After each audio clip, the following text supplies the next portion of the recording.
నమో నమః నమస్తదస్సే సుపర్వాణవాణి అనబడే ఈ తరగతులకు వచ్చిన విద్యార్థులందరికీ కూడా స్వాగతం. ఇది స్వర్వాణి ప్రకాశ తరగతుల్లో ఉన్నతమైన కక్ష, పరమ స్థాయి కక్ష. ఇందులో కావ్యాలు, నాటకాలు, సంస్కృత సాహిత్యం అనబడే వాటిని మనం అధ్యయనం చేసుకుంటాము. కావ్య పాఠ శిక్షణం ఇది. ప్రార్థన చేసి మొదలు పెడతాము. ఓ బ్రహ్మాణం విదధాతి పూర్వం యో వై వేదాంశ్చ ప్రహిణోతి తస్మై తం దేవమాత్మబుద్ధి ప్రకాశం ముముక్షుర్వై శరణమహం ప్రపద్యే. సంస్కృతే హ్యనురక్తాశ్చ శిక్షణాయ ప్రవర్తితాః విలాసే చ సుపర్వాణ వాణ్యా స్వాగతమస్తు వః. సంస్కృతేన హి సంస్కారः సంస్కృతిశ్చ వివర్ధతే కటిబద్ధా భవేమాత్ర రక్షణాయ చ సంస్కృతేః. సంస్కృతి రక్షణ కోసం సంస్కృత అధ్యయనాన్ని ఒక మాధ్యమంగా తీసుకుని వివిధ సంస్కృత విషయాలను అధ్యాపనం చేయాలన్న కోరికతోటి ఈ పాఠమాల ప్రారంభించబడింది.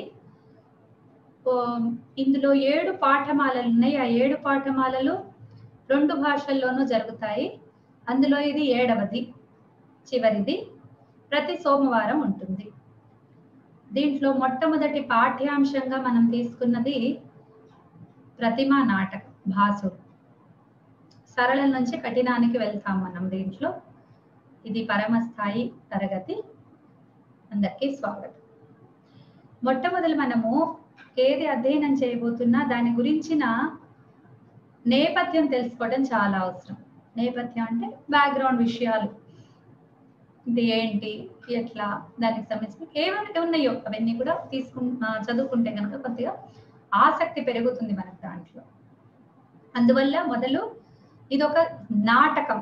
ప్రతిమా నాటకం అనేది ఒక భాసుడి కృతి. భాసుడెవరు, నాటకం అంటే ఏంటి, నాటకం ఎందులో అంతర్భాగం అంటే సాహిత్యంలో అంతర్భాగం. కాబట్టి మొదలు అసలు సాహిత్యం అంటే ఏమిటో తెలుసుకుందాం. సాహిత్యం అనేది మనకేం తెలియని పదం కాదు. ఏదైనా పాట ఉంది అంటే ఈ పాట సాహిత్యం ఉందా అని అడుగుతాం. సాహిత్యం అంటే అక్కడ లిరిక్స్ అనే అర్థంలో వాడుతున్నాం. అంటే అది సంథింగ్ రిటర్న్, అక్షర రూపంలో లేదా నేను చూసి చదవగలిగే రూపంలో ఉన్నది సాహిత్యం అని ఒక సామాన్య అవగాహన ఉంటుంది. సాహిత్యం అనగానే మనకు కథలు గుర్తుకొస్తాయి. కానీ అసలు సాహిత్యం అంటే ఏంటి, కథనా, నాటకమా, ఏదన్నా ఏది రాస్తున్నా అది సాహిత్యమే అవుతుందా అని ఒకసారి మనం తెలుసుకొని ముందుకెళ్తాం. సాహిత్యం అనేది ఒక క్లీబ పదం, అంటే నపుంసకలింగ పదము. సహిత అనే పదానికి ష్యై ప్రత్యయం చేస్తే ఒక దగ్గరితనము, కలయిక అనే అర్థంలో సాహిత్యం అనేది ఉంది. అయితే ఇప్పుడు ఈ సహితస్య భావ, కలిసి ఉండటాన్ని, సాహిత్యాన్ని మనం ఎట్లా కలిపి చూస్తాము అంటే అది దానికి ఈ అర్థం కూడా చెప్తారంటే శబ్దార్థౌ సహితౌ కావ్యం అని ఒకటి చెప్తారు. శబ్దము అర్థము కలిసి ఉండటాన్ని కావ్యం అన్నారు. ఇప్పుడు నేను రాముడు పండు తిన్నాడు అన్నాను, అందులో శబ్దం ఉంది, అర్థం ఉంది, మరి ఇది కావ్యం అవుతుందా, అది తర్వాత వస్తుంది. కాబట్టి మనం సాహిత్యాన్ని ఒక రూఢి అర్థక పదంగా కూడా తీసుకోవచ్చు. అంటే స్ట్రక్చరల్ మీనింగ్ మాత్రమే కాకుండా సహితస్య భావ అంటే అది స్ట్రక్చరల్ మీనింగ్ కాకుండా మనం ఒక రూఢి అర్థంలో కూడా దీన్ని అర్థం చేసుకోవచ్చు. సరే, మనుష్య కృత శ్లోకమయ గ్రంథ విశేష. ఇతను సాహిత్యాన్ని కేవలము శ్లోకమయము అని చెబుతున్నాడు. శ్లోకము అంటే ఇక్కడ పద్యము అని కానీ కవిత్వము అని కానీ మనం తీసుకోవాలి. అంటే ఒక కావ్యత్వం స్ఫురించే ఒక కృతి అని తీసుకుందాము. శ్లోకం అనగానే అనుష్టుప్ ఛందస్సు, పద్యము, వృత్తము అని మనం వెళ్ళకూడదు అటువైపు. ఓకే, అది. సో సతు భట్టి రఘు కుమార సంభవ మాఘ భారవి మేఘదూత విదగ్ధముఖ మండన శాంతి శతక ప్రభృతయ. అందులో అందరూ కవుల పేర్లు కూడా చెప్పేసి ఇటువంటి ఒక గ్రంథ విశేషాన్ని మనం సాహిత్యం అంటున్నాము అని చెప్తున్నాడు ఈయన శబ్దకల్పద్రుమకారుడు. రాజశేఖరుడు అనే ఒక అలంకార శాస్త్రజ్ఞుడు ఉన్నాడు. మమ్మటుడు, ఆ తర్వాత విశ్వనాథుడు, జగన్నాథుడు వీళ్ళందరూ కూడా దండి అలంకారాల గురించి చెప్పారు. అంటే ఆలంకారిక శాస్త్రం అంటారు. సాహిత్యం గురించిన విశేషాలంటే కావ్యాల గురించి, నాటకాల గురించి, ఒక నాటకం అంటే దీనిలో ఇవి ఉంటాయి, ఇది ఇట్లా ఉంటుంది, నాయకుడు ఇట్లా ఉంటాడు, తదితర విశేషాలన్నిటినీ చెప్పే శాస్త్రాన్ని, ఇది కూడా ఒక శాస్త్రమే. ఎట్లయితే ఒక పదం ఎట్లా ప్రయోగించాలి, దాంట్లో ఏం ప్రకృతి ఉంది, దాంట్లో ఏం ప్రత్యయం ఉంది అనేది వ్యాకరణం చెప్తోందో అదొక శాస్త్రమో, అట్లాగే ఒక కృతి గురించి, ఒక కవి చేసిన కృతి గురించి మనకు విశేషాలను చెప్పేది సాహిత్యం. సో రాజశేఖరుడు అనే ఆయన కూడా ఒక అలంకార శాస్త్రజ్ఞుడు. సో ఆ శాస్త్రాన్ని అలంకార శాస్త్రం అన్నాము. దాన్ని ఆయన పంచమీ విద్య అంటాడు. మరి మిగతా 4 ఏంటయ్యా అంటే పురాణమట, న్యాయము, మీమాంస, ధర్మశాస్త్రం. ఇవి కాకుండా దీన్ని పంచమీ విద్య అని చెప్పారు సాహిత్యాన్ని. నిజంగానే సాహిత్యము విద్యలన్నిటి యొక్క కలయిక అని చెప్పవచ్చు. ఒక కాళిదాసుని తీస్తే, లేదా ఒక రామాయణం తీసాము, అందులో ఎన్ని విశేషాలు ఉన్నాయి. ఆయుర్వేద విశేషాలు ఉంటాయి, లోక వ్యవహారాలు ఉంటాయి, ధనుర్వేదం ఉంటుంది, వేదాల గురించి ఉంటుంది, పురాణాల గురించి ఉంటుంది. రామాయణం అని కాదు, మిగతా వాటిల్లో ధర్మాధర్మాలు ఉంటాయి, న్యాయ వ్యవస్థ ఉంటుంది. ఎంతో మంది మగవాళ్ళు, ఆడవాళ్ళు ఉంటారు, ఒక గృహస్థాశ్రమం ఉంటుంది, వర్ణాశ్రమాలు వివరిస్తారు. ఇటువంటి ఎన్ని విషయాలు ఉంటాయి అంటే అదన్నిటి జ్ఞానం. ఒక సంగీతం ఉంటుంది, కొన్ని కళలు ఉంటాయి. ఇప్పుడు మాలవికాగ్నిమిత్రలో మనకు చిత్ర కళ గురించిన ప్రస్తావన ఉంటుంది.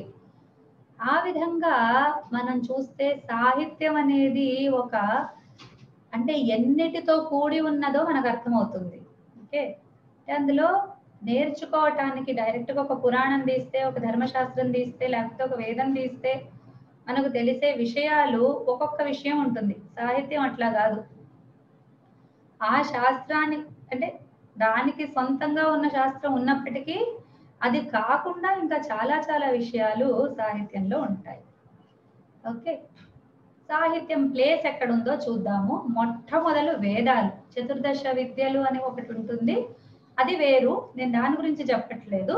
మామూలుగా అంటే మనకు సాహిత్యం ప్లేస్ అంటే మొట్టమొదలు వేదాలు వచ్చినాయి, తర్వాత ఉపనిషత్తులు. దానిలో 4వ అంశం ఉపనిషత్తులు. వేదాల తర్వాత వేదాలు 4 అంగాలుగా ఉంటుంది. వేదాల్లో సంహిత, బ్రాహ్మణ, ఆరణ్యక, ఉపనిషత్తు అని. సో వేదాలు ఆ 4 అంగాలతో ఉన్న వేదాలు, ఉపనిషత్తులు. ఇతిహాసాలు, తర్వాత పురాణాలు. ఉపనిషత్తులు విడిగా ఎందుకు తీసుకున్నా అంటే అందులో కూడా కొంత కథా అంశం అనేది ఒకటి ఉంటుంది.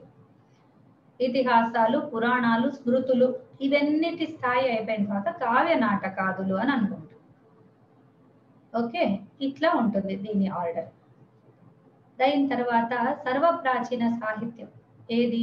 ఇప్పుడు మన సంస్కృత సాహిత్యం గురించి మాట్లాడేటప్పుడు ఇంగ్లీష్లో లిటరేచర్ అంటాం కదా మనం, దానికి సమానార్థకంగా సాహిత్యం అని వాడుతున్నాం, కానీ అసలు యాక్చువల్గా అది వాంగ్మయం అని ఉండాలి. ఇప్పుడు వేదాలు, ఉపనిషత్తులు అవి కూడా సాహిత్యం కిందకే వస్తాయి, కానీ ఇవంతా కూడా బ్రాడ్లీ స్పీకింగ్ వాటిని అన్నిటినీ మనం వాంగ్మయంలో వేసుకోవాలి. ఇదంతా సంస్కృత వాంగ్మయం. ఓకే, వాంగ్మయం అనే అర్థంలో కూడా కొందరు సాహిత్యం వాడతారు, కానీ ఇప్పుడు మనం వాడుతున్న టెక్నికల్లీ మనం ఆ అర్థంలో వాడట్లేదు. సాహిత్యం అనేది ఒక టెక్నికల్ పదం, అందులో దాని పారిభాషిక పదాలు ఉంటాయి, దాని పారిభాషికమైన అంశాలు ఉంటాయి, వాటిని మనం తెలుసుకొని ముందుకు వెళ్ళాల్సిన అవసరం ఉంది. కాబట్టి అన్నిటికంటే పురాతనమైన సాహిత్యం మనకు సంస్కృతంలో ఉంది. ఇప్పుడు మనం సంస్కృత సాహిత్యంలో కొద్దాం. దాంట్లో ఎట్లా అంటే ఋగ్వేదము అన్నిటికంటే పాతది. ఎట్లా? అది 6000 BC లేదా ఇంకా అంతకంటే కూడా పాతది అని తిలక్ ప్రూవ్ చేశాడు. వేరే వాళ్ళు కూడా చాలా మంది దాన్ని ఒప్పుకున్నారు. అట్లాగే రామాయణం తీసుకున్నా కూడా కొద్దిగా అదే సమయం దాకా వెళ్తున్నాం మనం. దాదాపు 5000 BC దాకా వెళ్ళిపోతాం రామాయణ కాలం కూడా. సో ఇంత ప్రాచీనమైంది. ఇవాళ రోజున మనం 2000 అనే చోట ఎక్కడైతే ఉన్నామో, ఈ 2000 ప్లస్ 5000 ఎన్నయ్యా 7000 సంవత్సరాల క్రితం పూర్వం దాకా మనం 7000 సంవత్సరాలు, 1 సంవత్సరం 2 సంవత్సరాలు, 1 రోజు 2 రోజులు, 7000 సంవత్సరాలు. అన్ని సంవత్సరాలు వెనక్కి వెళ్తే గానీ మనకు మన సాహిత్యం యొక్క మూలం ఏమో కావచ్చు, అది కూడా ఖచ్చితంగా కాదు. మిగతా వాళ్ళవి 600 AD అంటే ఆఫ్టర్, ఇది ఇప్పుడు మార్చారని కామన్ ఎరా అంటున్నారు. సో 600 CE కామన్ ఎరాలో మనకు అవి ప్రత్యక్షం అవుతూ ఉన్నాయి. అప్పటిదాకా అంతకు ముందు ఎన్నో 7,000 ఏళ్ల నుంచి మనకు మన సాహిత్యం ఉన్నది. సంస్కృత సాహిత్యం యొక్క ముఖ్య విశేషం అంటే దాని యొక్క అన్నిటికంటే ఉత్తమమైన అంశం ఏంటంటే సర్వాంగీణమైన సాహిత్యము. ఇందులో కేవలం ఒక విషయం గురించి రాయలేదు. తర్వాత వచ్చిన వాదాలు అనే ఒక కాన్సెప్ట్ ఉంది కదా, స్త్రీ వాదము, కమ్యూనిస్ట్ వాదము, లేకపోతే ఇంకేదన్నా పురుషవాదాలు రాలేదులేండి, అవి కూడా వచ్చే కాలం వచ్చేసింది. అట్లాంటి ఫలానా ఒక విషయం తీసుకొని ఒకే విషయానికి పరిమితమై లేదా కొన్ని విషయాలు మాత్రమే చుట్టే సాహిత్యం కాదు మంది. అంటే ధర్మార్థ కామ మోక్షాల విషయంలో అది పరిపూర్ణమైనది, సర్వాంగీణమైనది. మనిషి జీవితంలో ఉండే అన్ని ఘటనల్ని ఒక చోట పెడితే ఈ చతుర్విధ పురుషార్థాలు వచ్చేస్తాయి. అవన్నీ కవర్ చేసేది మానవ జీవితం అంతా కవర్ చేసేస్తుంది. ఇవి ఉత్త అర్థకామాలు మాత్రమే డిస్కస్ చేస్తారు మిగతా సాహిత్యాల్లో, మిగతా భాషా సాహిత్యాల్లో. ఆంగ్ల సాహిత్యం తీసుకోండి, ఇంకేదైనా వాళ్ళ దగ్గర ధర్మం అనే అంశమే ఉండదు. నేను చదివాను ఆంగ్ల లిటరేచర్, చాలా అధ్యయనం చేశాను. మోక్షం విషయం అయితే మర్చిపోండి. అసలు అటువంటి ఒక పదార్థం, ధర్మం అనే పదార్థమే వాళ్ళకి తెలియదు, మోక్షం అనే పదార్థం అయితే అసలు. కానీ మన దగ్గర ఉన్న సాహిత్యంలో ఈ అన్ని అంశాలు కూడా మనకి కవర్ చేసుకుంటాము. ఈ ధర్మ దృష్టి అనేది ఏదైతే ఉందో అది మన సాహిత్యంలో అన్నిటికంటే ముఖ్య విశేషం. అందుకనే సంస్కృత సాహిత్య అధ్యయనం చేస్తే ఒక ధర్మ దృష్టి వస్తుంది, మన ప్రాచీనుల జీవన విధానం మనకు తెలుస్తుంది. అందులో ఉండే పాత్రలు వాటిని మనం విశ్లేషించుకుంటూ కనుక చదువుకుంటే అది మనకు ఇవాల్టి రోజున కూడా ఎంతో మన జీవితంలో అది లాభాన్ని మనకు చేకూరుస్తుంది. తర్వాత సాంస్కృతిక దృష్టి ఉంటుంది. సాంస్కృతికం అంటే ఒక చక్కటి జీవన విధానం, సత్ సంస్కృతి మనది, అవునా? ఈ సత్ సంస్కృతి యొక్క అన్ని రంగులలో ఈ సత్ సంస్కృతి మనకు కనిపిస్తుంది. ఓకే, కళా దృష్టి అయితే ఇక చెప్పలేదు, కళామయమైంది ఈ సాహిత్యం అంతా కూడా. ఎన్నో కళలు, ఆ శబ్ద కళ, అసలు ఆ కవిత్వం అనేదే ఒక కళ. ఆ కళతోటి పైగా అన్నిటికంటే ఉత్తమ స్థాయి, ఉన్నత స్థాయి మనకి ఇందులో కనిపిస్తుంది. సో ధర్మ దృష్టి అనేది మిగతా సాంస్కృతిక కళా దృష్టిలు మిగతా భాషల సాహిత్యాల్లో కూడా కొంత మనకు కనిపిస్తాయి. కానీ సంస్కృత సాహిత్యంలో ఉన్న ఏదైతే ధర్మ దృష్టి ఉందో అది చాలా గొప్ప విశేషము. అధర్మమైనవి, అప్రాచ్యమైనవి, అసహ్యకరమైనవి మన వాళ్ళు రాయలేదు. కాంట్రడిక్టరీ ఉన్నవి, ఒక సనాతన ధర్మ యొక్క ఒరవడిలో రోజు పోసుకున్నట్టు ఆ పోసుకున్న క్యారెక్టర్స్ నే వాళ్ళు క్రియేట్ చేశారు. కాబట్టి సంస్కృత సాహిత్యం చాలా విశిష్టమైనది. ఈ సాహిత్యం వల్ల ప్రయోజనాలు చూద్దాం. అసలు సాహిత్యం ఎందుకు చదవాలండి నేను? సరే ఉంది, గొప్ప కావచ్చు, ప్రాచీనం కావచ్చు, అందులో ఎన్నో విశేషాలు ఉన్నాయి, బట్ నాట్ ఇంట్రెస్టెడ్, నాకేం అక్కర్లేదు దాంతో. అంటే ఒకళ్ళు నన్ను అడిగారు కూడా, ఇది చాలా ఉత్తమమైన ప్రశ్న, చాలా మందికి వస్తుంది. నేను ఒక సైన్స్ చదువుకున్నాను, ఒక కామర్స్ చదువుకున్నాను, ఒక మ్యాథమెటిక్స్ ప్రొఫెసర్ని నేను అవి చదువుకుంటే నాకు ఉద్యోగం వస్తుంది, నాకు జీతాలు ఎక్కువ ఉంటాయి, మేనేజ్మెంట్ చదువుకున్నాను, ఇంజనీరింగ్ చదువుకున్నా, మెడిసిన్ చదువుకున్నా, నేను ఎందుకు కవిత్వం చదువుకోవాలి, నేను ఎందుకు సాహిత్యం చదువుకోవాలి అని అడుగుతూ ఉంటాను. ఓకే, సో అట్లా అడిగినప్పుడు నన్నే అడిగారు ఒక మేడం, నాతో పాటు పనిచేసే కొలీగ్ నన్ను అడిగారు, అమ్మా ఎందుకు అసలు నువ్వు ఎందుకు సంస్కృతం, ఫస్ట్ పాయింట్ సంస్కృతం చదువుకోవాలి, తర్వాత కవిత్వం ఎందుకు చదువుకోవాలి, అందులోనూ వేస్ట్ కదా, టైం వేస్ట్ కదా, ఎందుకు అసలు ఇంత టైం స్పెండ్ చేస్తారు వీళ్ళు దీంట్లో? I just wanted to know. నేనేమి ఎక్కిరించడానికి అడగట్లేదు, నాకు తెలియదు, అందుకే అడుగుతున్నాను. నేను చెప్పాను, చాలా సంతోషం అమ్మా, సరే నువ్వు ఉద్యోగం చేసుకుంటున్నావు, క్లాస్లో పిల్లలు ఏదో గొడవ చేశారు, లేకపోతే నీకు ఏదో కష్టం వచ్చింది, ఏదో ఇబ్బంది వచ్చింది, క్లాస్లో టైర్డ్ అయిపోయినా, ఏమి సరే వేరే నెగిటివ్ ఏం జరగలేదు, బాగా అలసిపోయినా, నువ్వు ఇంటికి వెళ్ళంగానే ఫస్ట్ ఏం చేస్తావు? రేడియో పెట్టుకుంటాను, లేకపోతే టీవీ పెట్టుకుంటాను, లేకపోతే పాటలు పెట్టుకుంటాను, అవునా? ఆ టీవీలో అందరు ఎగురుతూ ఉంటారు, దుంకుతూ ఉంటారు, ఏవో పాటలు పాడుతూ ఉంటారు, ఏదో చేస్తూ ఉంటారు. అది చూసినప్పుడు మనకు ఒక రిలాక్సేషన్ వస్తుంది. నేను అడిగాను, రిలాక్సేషన్ జీవితంలో అవసరం లేదా? అంటే అవసరం, దానికోసం. ఈ మాట భరతముని చెప్పాడు. భరతముని నాట్యశాస్త్రంలోనే చెప్తాడు, దుఃఖార్తానాం శోకార్తానాం శ్రమార్తానాం తపస్వినాం విశ్రాంతి జననం కాలే నాట్యమేత భవిష్యతి. ఈ నాట్యం ఎందుకయ్యా ఈ నాటకం అంటే అంతే. పాతకాలంలో అందరూ పగలు ఏముండేవి కావు, రాత్రిపూట స్టేజ్లు వేసేవాళ్ళు, ఆ రాత్రి అంతా నాటకాలు ఆడుతూ ఉండేవాళ్ళు. 5 గంటలు 6 గంటలు నాటకాలు నడుస్తూ ఉండేవి. ఓ తెల్లారిపోయేది, అందరు కూర్చొని అక్కడే కూర్చొని నిద్రలు పోయేదే నీ చేసుకునేవాళ్ళు. ఓకే, సో ఆ విధంగా ఉంటూ ఉండేవి ఆ జీవితాలు. సో విశ్రాంతి జననం కాలే దుఃఖార్థానం. ఏదైనా దుఃఖంలో ఉన్నారు, వాడు నాటకం చూస్తే దుఃఖం మర్చిపోతాడు. సరే సాల్వ్ చేసుకుంటాడంటే వాడికి దాన్ని పరిష్కరించుకోగలిగే మనస్థితి ఏర్పడుతుంది. ఎవడైతే ఒక దుఃఖంతో పీడితుడైతూ ఉంటాడో, బాధపడుతూ ఉంటాడో, వాడు ఏం ఆలోచించే స్థితిలో ఉండడు. వెంటనే వాడికి ఒక వేరే ప్రపంచం కావాలి, అందులోకి వెళ్తాడనుకోండి, కాసేపు ఇది మర్చిపోతాడు. మర్చిపోయినందువల్ల కొద్దిగా రిలాక్సేషన్ వస్తుంది, ఉపశాంతి చెందుతాడు. చెందిన తర్వాత వాడికి ఒక బలం వస్తుంది, ఒక ఆలోచన వస్తుంది. దానికి అనుకూలంగా మనస్సుని మలిచే శక్తి సాహిత్యంలో ఉంది అని చెప్పాను. చెప్తాం నిజం, ఒప్పుకుంటాను. మీరు ఒక మంచి శ్రీశ్రీ కవిత చదివారు, ఓ పదండి ముందుకు పదండి, ఒక ఉత్సాహం వస్తుంది. దేవులపల్లి వెంకటకృష్ణ శాస్త్రి గారి కవిత్వం చదివారు, నవ్వి పోదురుగాక నాకేటి సిగ్గు, నా ఇచ్చేయేగాక నాకేటి వెరపు అంటాడు. అనగానే మనకు ఆహాయం నిజమే కదా, ఎందుకు నేను సిగ్గుపడాలి అంటే అది ఎట్లాగూ ఒక దాన్ని ఏమంటారు ఇన్స్పిరేషన్ కూడా ఇస్తోంది, ప్రేరణను ఇస్తోంది. అదే సమయంలో మన బాధను కూడా పోగొడుతోంది, మనకు ఆనందాన్ని కూడా కలిగిస్తోంది. కాబట్టి అది సాహిత్య ప్రయోజనము. అది లేక జనాలు పిచ్చెక్కిపోతున్నారు. అందుకనే మంచి సాహిత్యం అనేది సమాజానికి ఎంతో అవసరం. ఇప్పటికీ పాత పాటలు, ఎన్ని కొత్త పాటలన్నా వినండి, కాసేపు ఆ పాత పాటలు పెట్టుకుంటే, అర్థంలో ఇంకా భగవంతుడికి పెట్టుకుంటే ఇంకా బాగుంటాయి.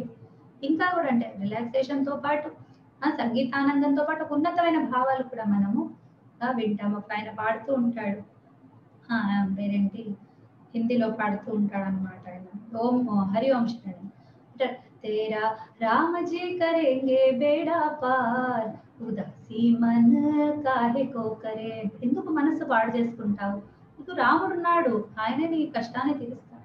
ఆ మాట వినంగానే, ఆ రాగంలో వినంగానే, ఆ చక్కటి లయతోటి సమనం వినంగానే ఒక నిజమే కదా అన్న, అది సాహిత్య ప్రయోజనము. అది లేకుండా మనుషులు పిచ్చివాళ్ళు అయిపోతారు. ఎంతసేపు ఉద్యోగాలు చేసుకుంటారు, ఎంతసేపు డబ్బు సంపాదిస్తాడు, ఎంతసేపు ఎంటర్టైన్ అవుతాడు, అవన్నీ కాదు. ఇందులో ఉన్న ఆనందం, ఇందులో ఉన్న అదొక ఉన్నత కోటికి చెందింది. సరే, ఇవన్నీ పక్కకు పెట్టి సర్వముఖ్య ప్రయోజనాలు 2 సాహిత్యానికి చెప్పిన అందరూ ఒప్పుకున్నవి 2 ప్రయోజనాలు ఏంటంటే ఉపదేశము, ఆనందము. అంటే ఒక కావ్యము చదివితే, ఒక నాటకం చదివితే లేదా చూస్తే మనకు 2 ప్రయోజనాలు అన్నిటికంటే ముఖ్యమైన, అందరు అలంకారికులు, అన్ని భాషల వాళ్ళు, అన్ని సాహిత్యాల వాళ్ళు ఒప్పుకునేవి 2: ఉపదేశము, ఆనందం. ఏదన్నా ఒకటి రాసామంటే ఒక కవి ఏం చెప్పదలుచుకున్నాడు, అందులో ఐడియా ఏంటి, అందులో దానివల్ల మనం పొందే నీతి ఏంటి అనేది ఒకటి, తర్వాత దానివల్ల వచ్చే ఆనందం ఒకటి. తర్వాత ముఖ్య ప్రయోజనాలు కొత్త. ఓకే, సర్వ ముఖ్య ప్రయోజనాలు 2. ముఖ్య ప్రయోజనాలు అందరికంటే బెస్ట్ గా డిఫైన్ చేసింది మమ్మటుడు. మమ్మటుడి సాహిత్య చాలా బాగుంటుంది. ఆయన సాహిత్యది మన కావ్య ప్రకాశం అని, ఆయన సాహిత్య శాస్త్రజ్ఞుడు అనమాట. అసలు ఆ కృతి భలే ఉంటుంది కావ్య ప్రకాశం. ఆ విశ్వనాథుడు రాసిన సాహిత్య దర్పణం కూడా బాగుంటుంది. సో మనకి ఎక్కువగా ప్రయోజనాల విషయం రాగానే మనం మమ్మటుడిని తలుచుకుంటాం. ఆయన ఏం చెప్తాడు అంటే, కావ్యం యశసే అర్థకృతే వ్యవహార విదే శివేతరక్షతయే సద్య పరనిర్వృతయే కాంతా సంహిత తయోపదేశయుజే అంటాడు. ఓకే, కావ్యం ఎందుకయ్యా అంటే యశసే, కావ్యం రాస్తే కీర్తి వస్తుంది, అర్థకృతే డబ్బులు వస్తాయి, వ్యవహార విదే కవికి అంటే ఇప్పుడు నేను ఒకటి రాయాలి, ఇప్పుడు నేను ఒక కథలో ఒక సన్నివేశం రాయాలంటే నేను అది తెలుసుకోవాలి. ఒకసారి నాకు ప్రత్యక్షంగా అనుభవం అయింది. ఒక కథలో సరే ఒక అడాప్ట్ చేసుకోవాలి, ఒక అమ్మాయి ఒక చిన్న బాబుని అన్నప్పుడు అడాప్షన్ రూల్స్ గురించి నేను చదువుకోవాల్సి వచ్చింది. అది ఎట్లా ఉంటాయి ఏంటి, కాబట్టి నాకు ఒక కొత్త విషయం తెలిసింది అప్పుడు. కాబట్టి వ్యవహార జ్ఞానం కూడా తెలుస్తుంది. శివేతర క్షతయే, శివ ఇతర అంటాడు చూడు, ఎంత గొప్ప. అశివ క్షతయే అనడు, శివ ఇతర క్షత. శివ అంటే కళ్యాణం, అంటే శుభం. శుభం కాని దాని క్షతి కోసం, అంటే శుభం కానిది జరిగిపోండి. కావ్యం రాసి బాగుపడ్డ వాళ్ళు ఉన్నారు. ఎట్లా అంటే మయూర కవి సూర్య శతకం రాసి తన రోగం నుండి విముక్తుడైనాడు. ఎంతో మంది సాహిత్యం వల్ల ఇట్లా లాభాలు కూడా ఉంటాయి. సద్య పరనిర్వృత, ఇది ఆనందం అని అన్నాం కదా మనము. ఇది ఈ చివరి రెండు అన్నమాట. ఆనందం ఉపదేశం అన్నాం కదా, అవి రెండు చివరి రెండు. సద్య పరనివృత్తి అంటే కవ్యం తెరిచిన వెంటనే కాళిదాసు చదవటం మొదలు పెట్టాము. రఘునామన్వయం వక్షే అంటాడు. అనగానే అబ్బా ఎంత బాగుంది, రఘుల వంశం ఎంత బాగుంది అనేసి చదువుకుంటూ దాంట్లో మునిగిపోయి వెంటనే మన ప్రపంచాన్ని మనం మర్చిపోతాము. అది సద్య పరనివృత్తి. కాంతా సంహిత తయోపదేశయుజే, మనకి ఉన్న ఇందాక మనం సాహిత్యం ప్లేస్ చూసేటప్పుడు వేదాలు పురాణాలు ఇవన్నీ చూసుకున్నాం కదా, వాటన్నిటిని విభాగం చేస్తే వాటి ఉపదేశం స్టైల్స్ ఎట్లా ఉంటాయో చూద్దాం. వేదం యొక్క ఉపదేశం స్టైల్ ప్రభు సంహితంగా ఉంటుంది. అంటే నువ్వు ఇది చెయ్యి, నువ్వు ఇది చెయ్యొద్దు, మనిషి ఇది చెయ్యాలి, ఇది చెయ్యకూడదు అంతే. అది రాజులాగా ఉంటుంది అనమాట. సో వాటిని ప్రభు సంహితాలు అన్న. ప్రభు అంటే రాజు, ప్రభు సంహితంగా ఉంటుంది. అది ఎంతసేపటికి ధర్మం చరా సత్యం పద అంటూ ఉంటుంది. అదే పురాణాలకు వద్దాం, మిత్ర సంహితాలు. భుజం మీద చెయ్యేసి బాబు ఇగో చూడు ఇది మంచి ఇది చెడు నీ ఇష్టం, వాళ్ళు ఇట్లా చేస్తారు వాళ్ళకి ఆ ఫలితం దొరికింది, వీళ్ళు ఇట్లా చేస్తారు వీళ్ళకి ఈ ఫలితం దొరికింది, నువ్వేం చేస్తావు దీనికి ఆ ఫలితం దొరుకుతుంది అని ఉన్న ఒక వస్తుస్థితిని ఒక మిత్రుడు చెప్పినట్టుగా పురాణాలు చెప్తాయి, బాగుంటుంది. కానీ ఈ కావ్యాల దగ్గరకు వచ్చేసరికి ఎంతో ఆత్మీయతతోటి ఒక కాంత అంటే ఇంకా స్త్రీ, ఏ స్త్రీ ఇష్టమైన స్త్రీ. ఓకే, పురుషుడి పరంగా స్త్రీ అవుతే స్త్రీ పరంగా పురుషుడు. ఓకే, వాళ్ళకి వాళ్ళ భార్య భర్తలు ఎవరైతే ఉన్నారో, కాంత అంటే భార్య అండి, వేరే ఏమి అర్థాలు లేవు. కాంత అంటే భార్య. ఇష్టమైన స్త్రీ అంటే వేరే ఇష్టమైన స్త్రీ అనే ప్రసక్తే లేదు మన పూర్వజులలో. వాళ్ళకి కాంత అంటే భార్య అంటే ప్రియా లేదా ప్రియతమ ప్రియురాలు అంటే భార్యే. వేరే ప్రియురాలు ఒకటి భార్య ఒకటి అనేది తర్వాత దరిద్రమైన కాన్సెప్ట్లన్నీ మనకు వచ్చినాయి. కాబట్టి కాంత అంటే భార్య చెప్తే భర్త వింటాడు అని ఎందుకు భార్య అంటే ఒక ఇష్టమైన స్థానము. నా కోసం అన్ని వదులుకొని వచ్చిందని తీసుకొని ఎన్నో ఎమోషనల్ సెంటర్స్ ఎన్నో ఉంటాయి దానికి. సో ఒక బాధ్యత కాదండి, ఇట్లా చూడండి ఇది చేస్తే మీకు బాగా అనిపిస్తుంది, ఇది చేసిన మాట వినండి, ఏదన్నా సంథింగ్ చెప్పండి, అవును నిజమే కదా నా భార్య చెప్పింది అని భర్త వింటాడు. భర్త కూడా అంతే, భార్య చెప్తే అట్లా కాదు ఇది కాదు ఇది ఆలోచించు నువ్వు అంటే ఆమెకు కూడా చాలా అవును నా భర్త చెప్పాడు అన్న ఒక గౌరవంతో ఆ పనిని చేస్తుంది. ఆ విధంగా కావ్యం కూడా చాలా ఇష్టంగా, అంటే ఎన్నో ఇష్టమైన విషయాల మధ్య ఉపదేశాన్ని పెట్టి చెప్పేస్తుంది. దానివల్ల ఏమైతుంది అంటే మనిషికి వినాలి అనిపిస్తుంది. సో సాహిత్యంలో కూడా ఉపదేశం ఉండాలి అని మన వాళ్ళు నమ్మిన వాళ్ళు. ఉపదేశం లేని సాహిత్యాన్ని మన వాళ్ళు రాయలేదు. ఒక రఘువంశం తీసుకోండి, ఒక కుమార సంభవం తీసుకోండి, ఏదన్నా ఎవరి కావ్యాలన్నా ఏవైనా చూడండి మీరు, దాంట్లో తప్పకుండా నీతి వాక్యాలు ధర్మమైన వాక్యాలు ఉంటూ ఉంటాయన్నమాట. చాలా అందంగా ఉంటాయి, అందంగా చెప్తారు దాన్ని. ఓకే, చాలా చక్కటి ఒక మంచి రసం వేసి, ఒక మంచి అలంకారం వేసి, మంచి ఛందస్సు వేసి, చక్కటి తొడుగులు వేసి, ఆ పిల్లల్ని మనం బర్త్డే రోజు తయారు చేస్తాము, ఎంత చక్కగా ఉంటారో ముద్దుగా పిల్లల స్పెషల్ డ్రెస్ కొంటారు, వాళ్ళ కోసం స్పెషల్ గా తయారు చేస్తారు. అట్లనే మామూలు పిల్లలే, మన పిల్లలే, కానీ ఆ రోజు చాలా స్పెషల్ గా అనిపిస్తారు. మనం కూడా అంతే, పుట్టినరోజు నాడు విశేషం చూడంగానే వాళ్ళని బర్త్డేనా అడిగేస్తారు జనాలు. ఎందుకు మన మొహమే మారిపోతుంది, రోజు ఉన్నట్టుండం మనం ఆ రోజు. అదే శరీరం, అవే కళ్ళు, అదే ముక్కు, అదే జుట్టు అన్ని అవే ఉంటాయి, కానీ ఆ రోజు ఒక ఆనందం మనలో ఉంటుంది. ఆ స్పెషల్నెస్ సాహిత్యంలో ఉంటుంది. అవే పదాలు, అవే శబ్దాలు, అవే భావాలు అవే, కానీ వాటిని ఎంత స్పెషల్ గా ప్రజెంట్ చేస్తారంటే నిజంగా మనకు వినాలి అని అనిపిస్తుంది. ఇది అయిపోయిన తర్వాత ఆనుషంగిక ప్రయోజనాలు. సరే, ఇవన్నీ ముఖ్య ప్రయోజనాలు అయిపోయినాయి. ఆనుషంగికంగా ఇంతేనానండి, మాకు వీటితో పనిలేదు, నాకు యశస్సు అక్కర్లేదండి, నాకు డబ్బులు అక్కర్లేదు. రాసిన వాడికి యశస్సు, రాసిన వాడికి డబ్బులు వస్తాయి. ఓకే, అంటే దానివల్ల మన జ్ఞానం వచ్చి మనం కూడా రాయటం మొదలు పెడతాం అంటే మనకు కూడా అప్లై అవుతుంది, అది వేరే విషయము. సరే, వ్యవహారం అనేది మనకి ఇద్దరి పఠిత వైపు రచయిత వైపు ఇది ఉంది. శివేతర క్షతి అంటే చదివిన వాడికి అంటే ఇప్పుడు మరి మయూర సురేషతకం చదువుకుంటే ఎవరికైనా మనకు ప్రాబ్లమ్స్ మనకు తొలగిపోతాయి. సో అది మనకు అప్లై అవుతుంది. సద్యపర నివృత్తి మనదే, రాసేవాడికి కూడా ఆనందం. రాసి చూడండి మీరు కూడా, ఏదన్నా ఒక కావ్యం రాసి చూడండి, మీకు కూడా చాలా ఆనందంగా ఉంటుంది. అది ఇద్దరి పరంగా. కాంతా సంహితయ ఉపదేశం అంటే అది చదివేవాడి తరఫు నుంచి అన్నమాట. సో ఇట్లా అన్ని ప్రయోజనాలు. సరే, ఇప్పుడు ఆనుషంగిక ప్రయోజనాలు కేవలం చదివేవాడికే. ఇప్పుడు మనకి ఇవన్నీ, మనకి ఇప్పుడు చెప్పబోయేవన్నీ కవికి ఏం లేవు. ఓకే, మన కోసం ఇప్పుడు ఇవన్నీ ఎట్లా అంటే ఉదార భాషా జ్ఞానం కలుగుతుంది. సరే, కవి కొట్టుకొని రాశాడండి గొప్పగా, వాడికి ఏం రాదు, కానీ మనకు వస్తుంది. ఉదారమైన భాషని మనము తెలుసుకుంటాము. అంటే సంస్కృత సాహిత్యం గురించి మాట్లాడుతున్నాను. ఇతర సాహిత్యాలు కాదు. తర్వాత ఒక శాస్త్రీయ దృష్టితోటే వాళ్ళు రాశారు. నియమబద్ధమైన దరిద్రమైన సన్నివేశాలు వాళ్ళు కల్పించలేదు. అసహ్యకరమైనవి ఒక లిమిట్ దాటి వాళ్ళు రాయలేదు. మనకి జుగుప్స కలిగించేవి అటువంటి భావాలు వాళ్ళు ఎక్కడా టచ్ చేయరు. వాళ్ళకు లేక కాదు, వాళ్ళకి తెలియక కాదు, కానీ వాళ్ళు వాటి జోలికి పోలేదు. ఉదాత్తమైనవే వాళ్ళు విషయాలు తీసుకున్నారు, ఉదాత్తంగా వాటితో డీల్ చేశారు. చిన్న పిల్లలు అసహ్యమైన విషయాలు మాట్లాడటము, లేకపోతే తండ్రి వచ్చి కొడుకుకి సారీ చెప్పటము, ఇట్లాంటి సన్నివేశాలు ఇవన్నీ ఉండవండి మన దాంట్లో. కరెక్ట్ గా తండ్రి కరెక్ట్ గా ఉంటాడు, కొడుకు కరెక్ట్ గా ఉంటాడు, ఎవరి ప్లేస్ లో వాళ్ళు కరెక్ట్ గా ఉంటారు. శాస్త్రీయ దృష్టి అంటే భరతనాట్య శాస్త్రం అన్నమాట. అది మనకు ప్రమాణం నాటకాలకి. దాంట్లో ఏవి రాయొచ్చు ఏవి రాయకూడదు అన్నారు. మృత్యుని స్టేజ్ మీద చూపించకూడదు అంటారు, లేకపోతే ఇట్లాంటి మన ప్రేమ దృశ్యాలు చూపించకూడదు అంటారు, ఆలింగనాదులు చూపించకూడదు అంటారు. సో అవన్నీ వాళ్ళు చెయ్యలేదు. భయంకరమైన అంటే దాని చంపటాన్ని చూపించకూడదు అన్న, చచ్చిపోవటము చూపించకూడదు, చంపటము చూపించకూడదు స్టేజ్ మీద, వాటిని స్ఫురింప చేయకూడదు. ఇట్లాంటివన్నీ ఎన్నో రూల్స్ ఉన్నాయండి. అవన్నీ వాళ్ళు పాటిస్తూ నాటకాలని కావ్యాలని కూర్చారు. భరతుడి నాట్యశాస్త్రము అలంకార శాస్త్రము ఆధారంగా అన్ని కావ్యాలను రాశారు. కాబట్టి మనకి ఈ కావ్యాలు చదువుతూ ఉంటే ఆ అలంకార శాస్త్ర విషయాలు మంచి వ్యాఖ్యానంతో కనుక మనం ఏదన్నా దీన్ని చూస్తూ ఉంటే వాటిలో ఆ విషయాలు మనకు తెలుస్తాయి. తర్వాత వస్తువులు చాలా ఉదాత్తమైన, భాష ఉదాత్తంగా వాడతారు, వస్తువు ఉదాత్తంగా ఉంటుంది. దాని తర్వాత నాయకులు ఉంటారు కదండి, ఎంత ధీరోదాత్త ధీరలలిత, మనకి అన్ని డిఫైన్డ్, ఎంత ఇట్లా చక్కగా ఎట్లా చెప్పాలంటే తూచినట్టుగా అన్నమాట. అన్ని ఉన్నాయి పద్ధతి. నాయకుడు అంటే ఇట్లా ఉండాలి, నాయిక అంటే ఇట్లా ఉండాలి, వాళ్ళ వేషధారణ ఇట్లా ఉండాలి, వాళ్ళు ఈ హావభావాలు వాళ్ళు చెయ్యాలి. ఎక్కువ కాలం వరకు పురుషులే చేసేవాళ్ళు స్త్రీ పాత్రలు కూడా.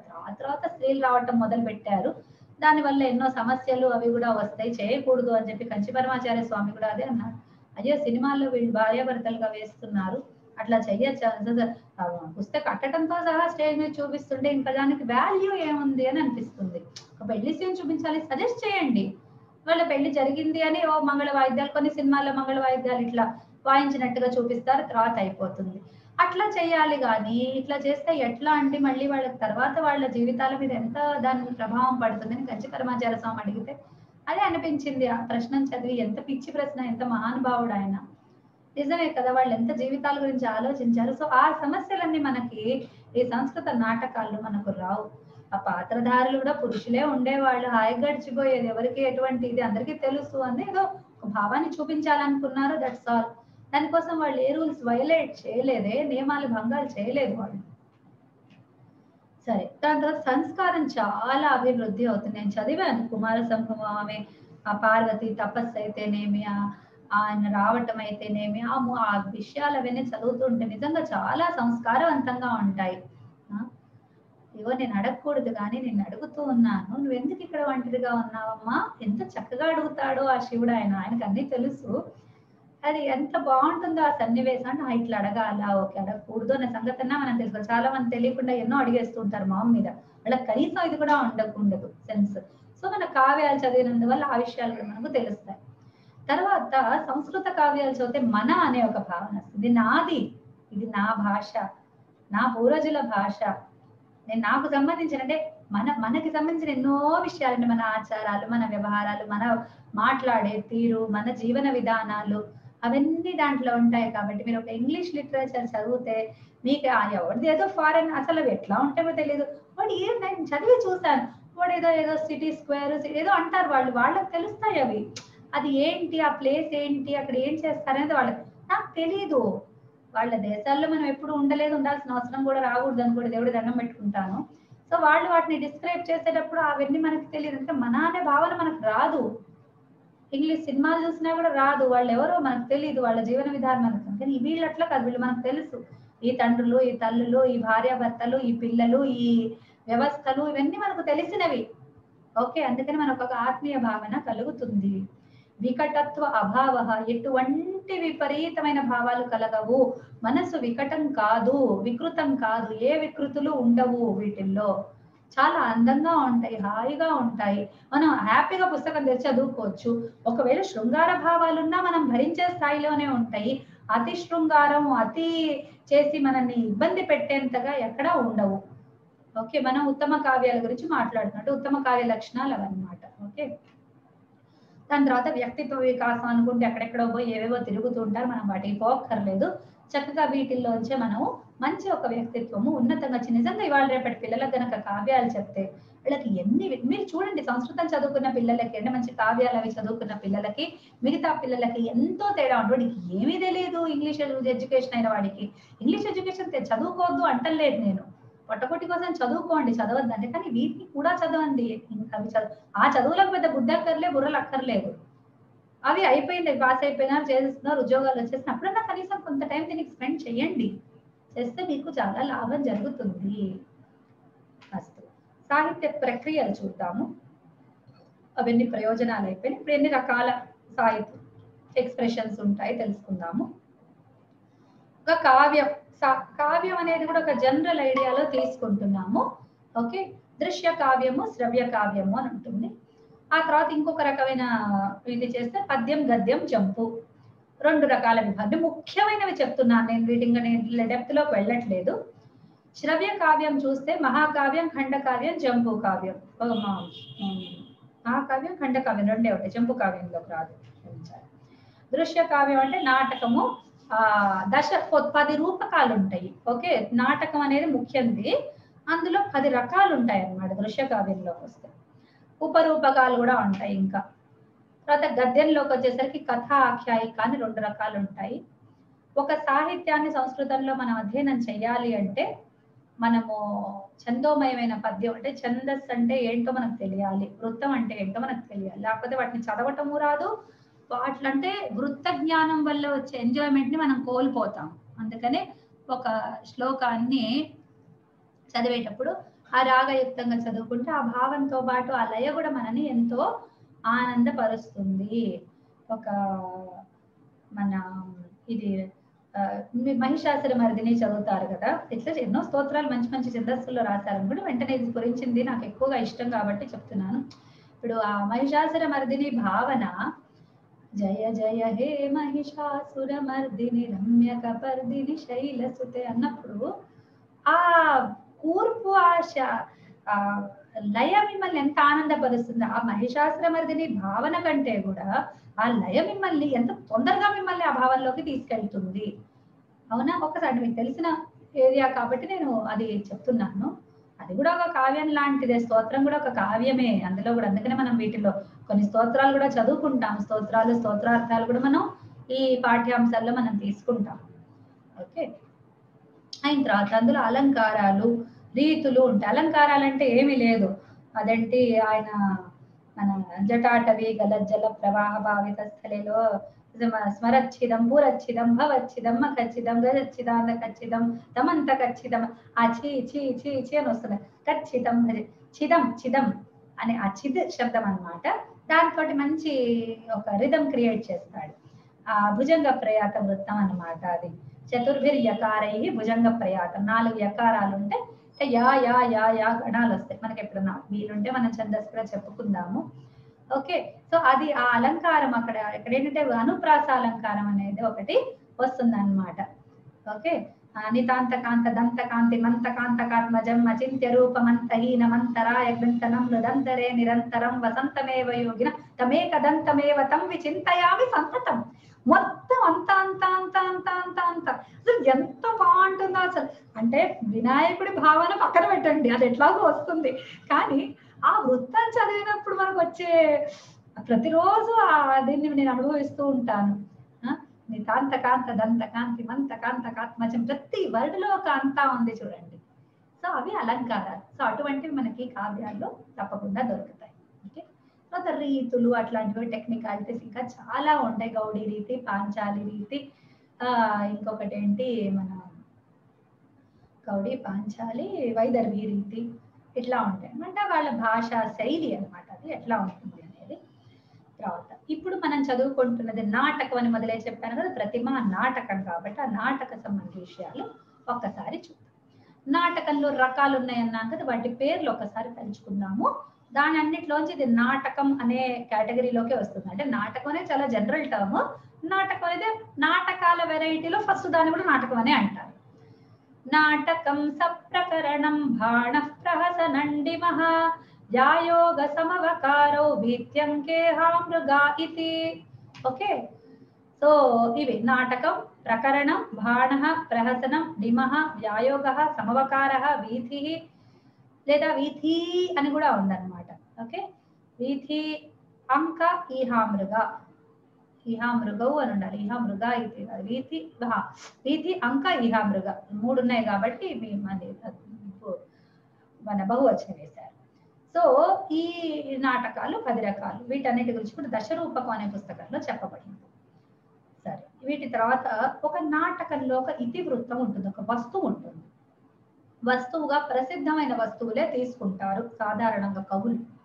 ఓకే, ఇతివృత్తంగా తీసుకునేవి, వస్తువుగా తీసుకునేవి ఎప్పుడు కూడా ప్రసిద్ధమైనవే తీసుకుంటారు. ఓకే, ఒక నేత ఉంటాడు, ఒక నాయకుడు ఉంటాడు. నాయకుడు చెప్పారు కదా, ధీరోదాత్త, ధీరలలిత, ధీరశాంత, ఉదాత్త, ధీరోదాత్త, ధీరోద్ధత, ధీర లలిత, ధీర శాంత అని నాయకులు రకాలన్నమాట. వీటిలో ఇంకా వెరైటీస్ ఉంటారు. అదైన తర్వాత రసాలు ఉంటాయి. ఇక రసాల గురించి చెప్తే ఇంక మొత్తం ఈ పాఠం అంతా రసాలకే అయిపోతుంది, అంత మెటీరియల్ ఉంది రసాల్లో చెప్పడానికి. ఇవన్నీ కూడా మనకు అలంకార శాస్త్రంలో వచ్చే విశేషాలు అన్నమాట. నేను కేవలం కొద్దిగా టచ్ చేస్తూ వెళ్దాం అనుకున్నాను. నవరసాలు ఉన్నాయి, 8 రసాలు కొంతమంది అని, 8, 9, 10, 11 వరకు వెళ్తాయి రసాలు. కానీ ఎక్కువగా ప్రసిద్ధమైనవి నవరసాలు అన్నమాట. ఓకే, ఆ నవరసాలు కూడా ఎట్లా ఉంటాయి అంటే ఒక ముఖ్య రసం ఉంటుంది. మొత్తం నాటకం అంతా త్రూ అవుట్ వెళ్లే భావన ఒకటి, అది ముఖ్య రసం లేదా అంగీరసం అంటారు. ఓకే, అంగీరసం అంటే ముఖ్య రసం. అంగరసాలు అంటే ఇంకా అక్కడక్కడ వచ్చేవి. రామాయణం చదువుతుంటే ఈయన సుందరకాండే తీసుకోండి, సీతాన్వేషణ చేసేటప్పుడు ఒక రకంగా ఒక సస్పెన్స్ లాగా ఉంటుంది, ఒకసారి భయం వేస్తుంది, ఒకసారి హాస్యం వస్తుంది, కోతి చేష్టలు చేస్తూ ఉంటాడు ఆయన. తర్వాత భయపడతాడు, అయ్యో అని పశ్చాత్తాపడతాడు, నేను నిప్పు పెట్టేశాను, అయ్యో సీతమ్మ కాలిపోయిందో ఏమో. అట్లా మీరు అన్ని సన్నివేశాలు తీసుకుంటుంటే, అంటే మీకు రామాయణం బాగా తెలుసు కాబట్టి ఆ ఉదాహరణ తీసుకున్నాను. దాంట్లో ఇప్పుడు సముద్రం లంఘేట ఒక ఆశ్చర్యం, ఇంత పెద్ద సముద్రాన్ని ఆయన లంఘిస్తున్నాడు, సడన్ గా మైనాకుడు వచ్చేస్తాడు, సడన్ గా సురస వచ్చేసి నేను తినేస్తానంటుంది. మన మధ్య సింహిక వస్తుంది, అని చంపేస్తాడు. సురసతో సంభాషణ ఏమో ఫన్నీగా ఉంటుంది, సింహికతో చాలా సీరియస్ గా టకమని చంపేస్తాడు. లంకిడినేమో ఒక గుద్దుతాడు. ఇవన్నీ రకాల సన్నివేశాలన్నీ దాంట్లో వస్తాయి మనకి. ఓకే, ఆ తర్వాత ఆమె సీతమ్మ బాధపడటం చూస్తే మనకు దుఃఖం కలుగుతుంది. అట్లా అన్ని రకాలు. రావణాసుడితో వెళ్ళి మాట్లాడేటప్పుడు మొత్తం ఇట్లా వీరరసంగా ఉంటుంది అక్కడంతా కూడా. సో ఆ రాక్షసుల్ని చంపేటప్పుడు అంతా వీరరసం. సో ఆ విధంగా ఒక్క సుందరకాండ తీసుకుంటే చూడండి మనకి ఎన్ని రసాలు తెలుస్తున్నాయో. అదే విధంగా ఒక కావ్యం తీసుకుంటే కూడా అందులో ముఖ్యంగా రామాయణంలో ముఖ్య రసం కరుణరసం అని ఒప్పుకుంటారు అందరు. ఇన్ని రసాలు ఇన్ని ఒలుకుతున్నప్పటికీ కూడా టోటల్ గా మనకు స్టార్టింగ్ నుంచి రాముడు అడవికి వెళ్ళేటప్పుడు తీసుకోండి, భరతుడు విలాపం తీసుకోండి, లేకపోతే సీతమ్మ వారు వాడు ఎత్తుకోపోయినప్పుడు, రాక్షసుడు దుష్టులు ఎత్తుకోపోయినప్పుడు బాధాకరమైన సన్నివేశాలు తీసుకోండి. మళ్ళీ సరే అయోధ్యకు వచ్చినప్పుడు అంతా సంతోషంగా ఉంటారు, మళ్ళీ అయోధ్య నుంచి మళ్ళీ ఆమెను పంపించేస్తాడు, అక్కడంతా కరుణ. సో ప్రధానంగా ఉన్నది రామాయణంలో కరుణ రసం అని ఒప్పుకుంటారు. ఆ విధంగా ప్రతి నాటకానికి ప్రతి కావ్యానికి కూడా కొంత రసం అనేది ఒకటి ఉంటుంది, ముఖ్యమైనది ఒకటి ఉంటుంది, అక్కడక్కడ ఆంశంగికమైనవి కొన్ని ఉంటాయి. తర్వాత నాటకంలో అంకాలు ఉంటాయి. అంక అనేది ఒక నాటకం వెరైటీ, అంక ఉంది. అది కాకుండా అంకాలు అంటేనేమో పార్ట్స్. ఇప్పుడు నాటకంలో ఉండే విభాగాలను అంకాలు అంటారు అన్నమాట. 7 కంటే ఎక్కువ అంకాలు ఉంటే నాటకం అవుతుంది. కొన్ని 5 అంకాలు ఉంటాయి, కొన్ని అంటే 5 కంటే ఎక్కువ అంటే నాటకం అవుతుంది. కొన్నిట్లో ఏకాంకికలు ఉంటాయి, అంటే ఒకే అంక నాటకం ఉండదు. కొన్నిట్లో 2, 3 అంకాల నాటకాలు ఉంటాయి, బుజ్జి నాటకాలు. ఓకే, అట్లా అంకాలంటే నాటకంలో ఉండే విభాగాలను అంకాలు అంటారు. తర్వాత నాంది ఉంటుంది. నాంది అంటే నందింప చేసేది అని అర్థం, అంటే ఆనందం కలిగించేదాన్ని నాంది అంటారు అనమాట. ఓకే, అన్ని నాటకాల్లో ప్రారంభంలో ఒక శ్లోకం చదువుతారు, లేదా ఒక శ్లోకాలు ఉంటాయి. జనరల్ గా పద్యాలు రకరకాల వృత్తాల్లో ఉంటాయి. కాళిదాసు కూడా రకరకాల, ఎట్లా చెప్పాలంటే యా సృష్టి స్రష్టురాధ్య అనేసి ఆయన చెప్తాడు. అన్ని శివుడి రూపాలు అంటే అష్టమూర్తి రూపాన్ని తలుచుకొని ఆయన మొదలు పెడతాడు. అట్లాగే మన ఈయన కూడా బాగుంటుంది. ప్రతిమా నాటకం నాంది కూడా బాగుంటుంది. సాధారణంగా ఒకటే పద్యం ఉంటుంది, కొంతమంది 2 రాస్తారు. నాగానందం అటువంటివి చూస్తే ప్రియదర్శిక, నాగానందంలో మాత్రం 2 ఉంటాయన్నమాట. బుద్ధుడి గురించి రాస్తాడు అట్లా. సో రకరకాలు ఎవరి ఇష్ట దేవతను తలుచుకొని రాస్తారు. లేకపోతే కొంతమంది అందులో ఒక కావ్యత్వంగా, అందులో ఒక చమత్కారమైన భావనతోటి కొంతమంది రాస్తారు.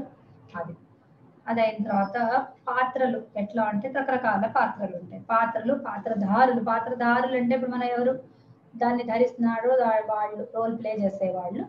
సో పాత్ర అంటే మనకు ఇంట్లో ఉండే గిన్నెని మనం పాత్ర అంటాం. ఇది కూడా అట్లాంటిదే, ఒక గిన్నెనే అది. ఆ గిన్నెని కవి క్రియేట్ చేస్తాడు. ఆ గిన్నెకి సరిపడే వాళ్ళు భీముడు క్యారెక్టర్ కావాలరా నాకు ఒకడంటే ఎవడన్నా పీలగా ఉన్నాడు అనుకోండి, ఆ పీలగా ఉండేవాడు ఆ పాత్రకి ఇరుకుతాడా? ఇరకడు, అస్సలు కుదరదు. మంచి భీముడు అంటే ఇట్లా హెఫ్టీగా ఉండదా, బాబు నువ్వు పనికి వస్తావు, మంచి ఇట్లా స్ట్రాంగ్ గా బిల్ట్ ఉన్నావు, నువ్వు పనికి వస్తావు అంటారు. సో ఆ విధంగా ఆ పాత్ర యొక్క రూపురేఖల వర్ణన కూడా ఉంటుంది దాంట్లో. కాబట్టి ఒక పాత్రను మనం చదువుతున్నప్పుడు కూడా వీళ్ళు బహుశా ఈ విధంగా ఉండి ఉంటారు, ఇంత ఎత్తు, ఇంత లావు, ఇంత ఈ రంగు, ఈ లక్షణాలు, ఈ బుద్ధి, ఈ రకమైన వ్యవహార జ్ఞానము, లేదా వాళ్ళ స్వభావము, వాళ్ళు చాలా కరుణ కలిగిన వాళ్ళు, లేదా వాళ్ళు చాలా దుష్టులు, ఈ విధంగా మనకి పాత్రలన్నీ కూడా మనకు తెలుస్తూ ఉంటాయి అన్నమాట. సో వాటిని మనము మన మనోభూమి మీద, మనస్సు అనే ఒక వేదిక మీద మనం వాటన్నిటిని దర్శించుకోవచ్చు.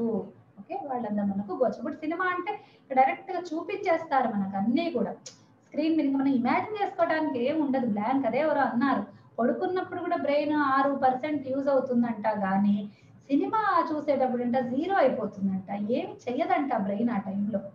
టీవీ చూసేటప్పుడు, సినిమా చూసేటప్పుడు బ్రెయిన్ 0 అవుతుందంట అంటారు. మరి నాకు దాని సైన్స్ నాకు తెలీదు. కానీ మన నాటకాలు ఇవి చదివేటప్పుడు సో దాన్ని మనం చూడట్లేదు, దాన్ని మనం చదువుతూ ఉన్నాం. సో ఈ అధ్యయనానికి అది ఉన్న విశేషం. సో మన imagination is at the top, చక్కగా మనం కల్పించుకోగలుగుతాం అన్నమాట. తర్వాత వర్ణనలు ఉంటాయి.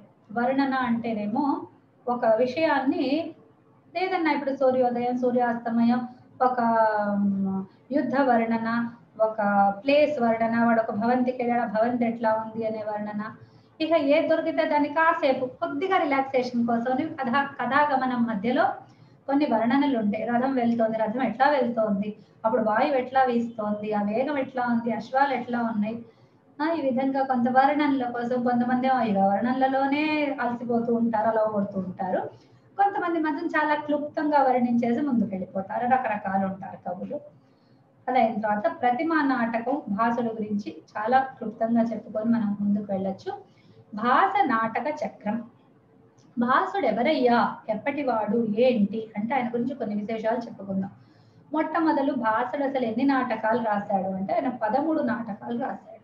13 నాటకాలు. దానన్నింటినీ కూడా భాస నాటక చక్రం అనే పేరుతోటి వాటిని పబ్లిష్ చేశారు. ఒక మహాత్ముడు ఉండేవాడు, ఆయన పేరు టి గణపతి శాస్త్రి. ఆయన పేరు భాసుడు అనే పేరు చాలా కాలం వరకు ఒక ఏం చెప్పాలి, ఒక పేరు మాత్రమే, అంటే అస్తిత్వం లేదు ఆ వ్యక్తికి. భాసుడు అనేవాడు ఎవరో ఉండేవాడు అంతే, ఆయన రాసినవేవో ఉండేవి నాటకాలు అంతే, అంతే తప్ప అవి ఎట్లా ఉండేవి ఏంటి మనకు తెలీదు. సడన్ గా ఒక రోజు ఈ గణపతి శాస్త్రి గారికి 1906 to 1910 మధ్యలో ఎప్పుడో కొన్ని నాటకాలు ఆయనకి దొరికాయి. దొరకటం అంటే మరి తవ్వకాల్లో దొరికాయో, లైబ్రరీస్ లో ఎక్కడో పాత వీటిలో దొరికాయో, మొత్తానికి దొరికినాయి. ఏదో పాత గ్రంథాలయంలో ఎక్కడో ఈ హస్తలిఖిత భాండాగారాలు ఉంటాయి కదా, వాటిల్లో ఎక్కడో దొరికినాయి ఆయనకి. దొరికితే సడన్ గా ఆయన గుర్తుపట్టి, అరే ఇవి మనకి కాళిదాసు ప్రైజ్ చేశాడు, బాణుడు ప్రైజ్ చేశాడు వీనని, ఇటువంటి వాళ్ళు ఏ లక్షణాలు అయితే చెప్పారో ఆ లక్షణాలతో కూడిన మనకి ఈ నాటకాలు కనిపిస్తూ ఉన్నాయి, అందువల్ల ఇవి ఆయనవే కావచ్చు అని చాలా సంతోషపడి ఉత్సాహపడిపోయి వాటన్నిటిని కూడా ప్రింట్ చేయించి ఆయన ప్రకటించాడు. అప్పుడు అవి 1910 1913లోనూ ఆయన ప్రకటిస్తే కొంతమంది చాలా సంతోషపడ్డారు. కానీ ఉంటారు కదా కొంతమంది ముందుకు వచ్చాయి, ఇది భాసుడు కాదు, ఈ నాటకాలు ఎట్లా ఉన్నాయి, వీటిలో అసలు ఏమి ఇది లేదు అది లేదు అంటే స్పెషల్ గానే ఉన్నాయి. కానీ వాళ్ళంత కాళిదాస్ అంతటి వాడు భాసుడిని పొగిడాడంటే ఇంత సింపుల్ గా ఉంటాయా, నిజంగా కవేనా అనేదో మొదలు పెట్టారు. సో అట్లా డిషుమ్లు చాలా జరిగాయి.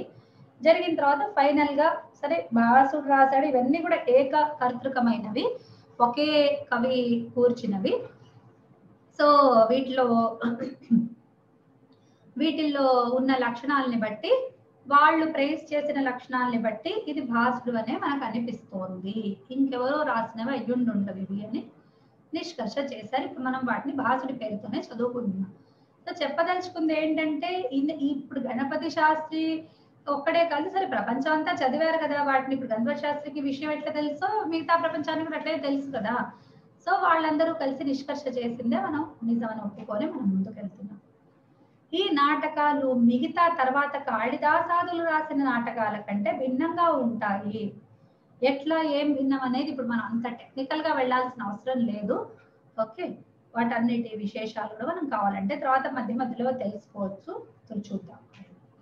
తర్వాత వీళ్ళ పాత్రలు ఉంటారు కదా. ఇప్పుడు ప్రతిమా నాటకం అనేది రామాయణం బేస్డ్ అన్నమాట.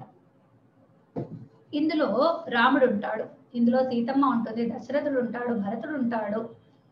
ఓకే, అందరూ పాత్రలు రామాయణ పాత్రలు ఉంటారు. కానీ మనము రామాయణం చదువుతున్నాం అనుకోకూడదు. అక్కడ చూసే రాముడు, ఆ రాముడు వేరేవాడు, విశిష్టమైన రాముడు ఆయన. ఓకే, ఆ సీతమ్మ ఆమె వేరు.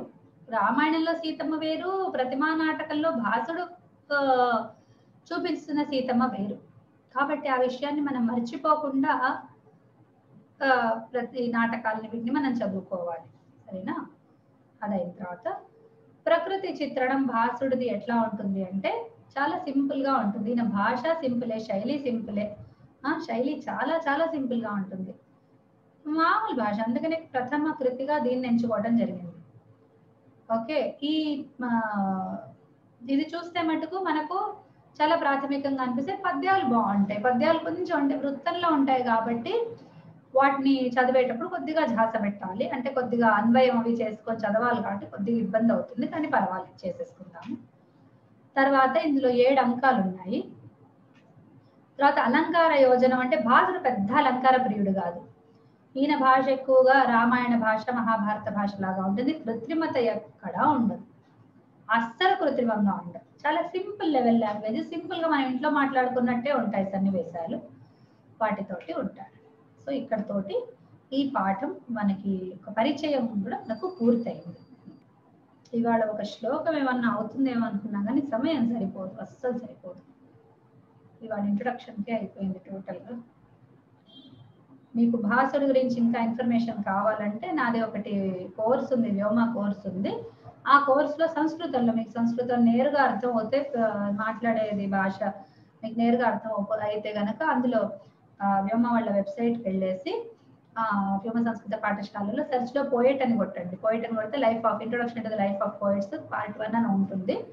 దాంట్లో భాసుడి లెసన్ 3దో 4దో ఉంటుంది, 4ది అనుకుంటా బహుశా. ఒకసారి దాంట్లో చూడండి, వినటానికి ప్రయత్నం చేయండి. అందులో ఇంకా విపులంగా ఆయన నాటకాలు, వాటి పేర్లు అంతా కూడా విపులంగా నేను చర్చించాను. అందులో మీరు ఇంకా మిగతా లాభాలంటే అందులో ప్రతిమా నాటకం లేదు, కేవలం భాసుడి గురించిన వివరణ, ఇంట్రొడక్షన్ ఉంటాయన్నమాట.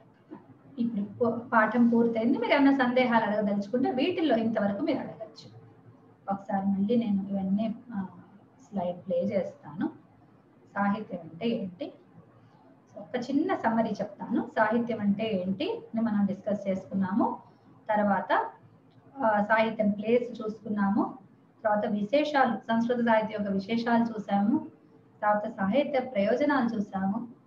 సర్వముఖ్య ప్రయోజనాలు, ముఖ్య ప్రయోజనాలు 6, ఆనుషంగిక ప్రయోజనాలు ఇక ఇన్ని. ఓకే, ఇవన్నీ కూడా మన పరంగా ఉన్న ప్రయోజనాలు. అవన్నీ చూసిన తర్వాత సాహిత్య ప్రక్రియలు ఎన్ని రకాలు ఉంటాయో వాటితోటి కొద్దిగా చూసుకున్నాం, చాలా స్థూలంగా చూసుకున్నాము. తర్వాత ఒక నాటకం చదవాలన్నా, ఒక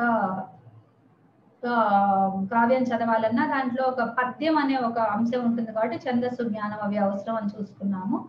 అదైన తర్వాత నాటక సంబంధ విషయాలు, నాటకం ఎన్ని రకాలు, దాంట్లో ఏ ఏ విషయాలు ఉంటాయో అవన్నీ కూడా మనము చూసుకున్నాం. చూసుకున్న తర్వాత ప్రతిమా నాటకం గురించి, భాసుడి గురించి, ప్రతిమా నాటకం గురించి మనం కొద్దిగా చెప్పుకున్నాం. ఇది సమ్మరీ లెసన్.